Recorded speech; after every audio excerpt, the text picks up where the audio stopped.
တော့လွန်ခဲ့တဲ့နှစ်ပေါင်း2500ကျော်ကဟောကြားခဲ့ပြီးတပ်ပေသင်္ခါရအနိစ္စတွေဟုတ်မလားဒါကြောင့်မိမိတို့ဗုဒ္ဓဂုဏ်တော်ကိုနိဗ္ဗာန်ရည်ရွယ်ပြီးတော့ပွားများရမယ်။ဘာရည်ရွယ်ပြီးပွားများရမလဲ။အဲ့လိုဗုဒ္ဓဂုဏ်တော်ကိုတစ်လုံးပဲပွားစမ်းပါ။ဥစဉ်ကအာမခံတယ်အပေပိတ်ပြီး။ဘာပိတ်ပြီး။ဘာမှထွေထွေထူးထူးစဉ်းစားမနေတဲ့ကွာယုံယုံကြည်ကြည်သာပွားလိုက်။အာရဟံကိလေသာကင်းစင်တော်မူသောမြတ်စွာဘုရားပူဇော်လိုက်။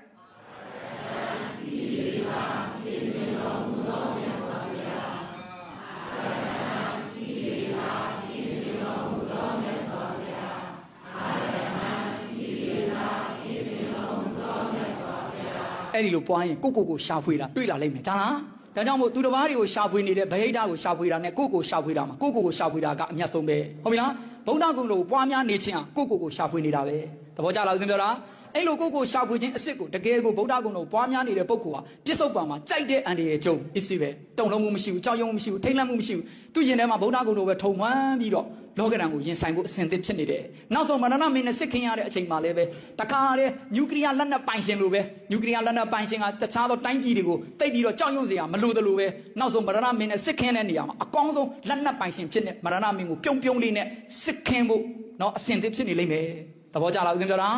အဓိကကိုချင်းတီလာရှိပါအားလုံးပေါ်မှာစိတ်ကောင်းထားမေတ္တာထားကြပါနော်ပြီးရင်ဗုဒ္ဓဂုဏ်တော်ကိုပွားများနေလိုက်ပါဒီပုဂ္ဂိုလ်အတွက်အပယ်ပိတ်ပြီးသားဟုတ်ပြီလားဒါကြောင့်နောက်ဆုံးမိမိတို့တွေရုပ်တရားကြီးတအားဖောက်ပြန်လာမယ်ရုပ်တရားကြီးတအားဖောက်ပြန်ရင်နာကျင်ခြင်းဒုက္ခဝေဒနာတွေဖြစ်ပေါ်လာပါတယ်ဟုတ်ပြီလားအဲ့ဒီလိုရုပ်တရားကြီးဖောက်ပြန်တဲ့နာကျင်ခြင်းဒုက္ခဝေဒနာတွေဖြစ်တယ်နောက်စိတ်ကနေသိနေုံပဲရှိတယ်ငါသူတစ်ပါးယောက်ျားမိန်းမမရှိဘူးငါနာတာမရှိဘူးဟုတ်ပြီလားသူနာတာလည်းမရှိဘူးရုပ်တရားကြီးဖောက်ပြန်လို့နံတရားကြီးကသိနေတာပဲရှိတယ်ဘာကြီးဖောက်ပြန်သွားလဲ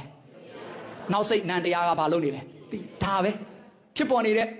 ဆင်းရဲခြင်းဟာဒုက္ခဝေဒနာလို့ခေါ်တယ်ငါမှမဟုတ်တာဟုတ်လားရုပ်တရားကြီးကငါလည်းမဟုတ်ဘူးဒုက္ခဝေဒနာငါလည်းမဟုတ်သိနေတာလည်းငါမဟုတ်ဘူးဟုတ်ပြီလားရုပ်တရားကြီးဖောက်ပြန်တဲ့နာကျင်ခြင်းဒုက္ခဝေဒနာတွေဖြစ်လာတယ်နောက်စိတ်ကသိနေတယ်ယုံရင်ချုပ်ရင်ယုံနံတွေဖြစ်ပြီးပြတ်နေတာပဲရှိငါမဟုတ်သူမဟုတ်ဘူးယုံနံတွေသူ့မှာသူဖြစ်ရင်ပြတ်ရင်အလုံးလုံးနေတာသဘောပေါက်လားဦးဇင်းပြောတာအဲ့လောက်တော့ဒကာမကြီးတို့နှလုံးသွင်းလိုက်ပါဟုတ်ပြီလားအဲ့ဒါဝိပဿနာအနေနဲ့အစစ်မဟုတ်တော့လည်းပဲနှလုံးသွင်းအနေနဲ့မှန်တယ်လို့ခေါ်တယ်နှလုံးသွင်းအနေနဲ့မှန်တယ်အဲ့လိုမှန်ရင်အပယ်ပိတ်တယ်အဲ့လိုမှန်ရင်ဒါပဲကိုရင်ထဲမှာတီလာရှိပြီးသားအားလုံးပေါ်မှာမေတ္တာထားပြီးတဲ့သူတော်ကောင်းတယောက်အနေနဲ့တေကန်ဒီအချိန်မှာရုပ်တရားကြီးတအားဖောက်ပြန်ပြီးနာကျင်ခြင်းဒုက္ခဝေဒနာတွေပြင်းပြတဲ့နဲ့ဖြစ်လာမယ်နောက်စိတ်ကတိနေမယ်ဒီလောက်ပဲသဘောထားလိုက်ယုံနံတွေဖြစ်ပြီးပြတ်နေတယ်အဲ့ဒီပေါ်မှာယုံနံကိုနှလုံးမသွင်းတော့ဘဲနဲ့ကိုယ့်ရဲ့အမြဲတမ်းနေ့စဉ်အာစိတ်နှကံပွားများနေစားအတိုင်းအာရဟံကိလေသာကင်းစင်တော်မူသောမြတ်စွာဘုရားပြီးသွားဇလန်သိမ့်သွားပြီအဲ့ဒီပုဂ္ဂိုလ်ကအောင်မြင်သွားပြီဘဝမှာနားလည်လားဦးဇင်းပြောတာ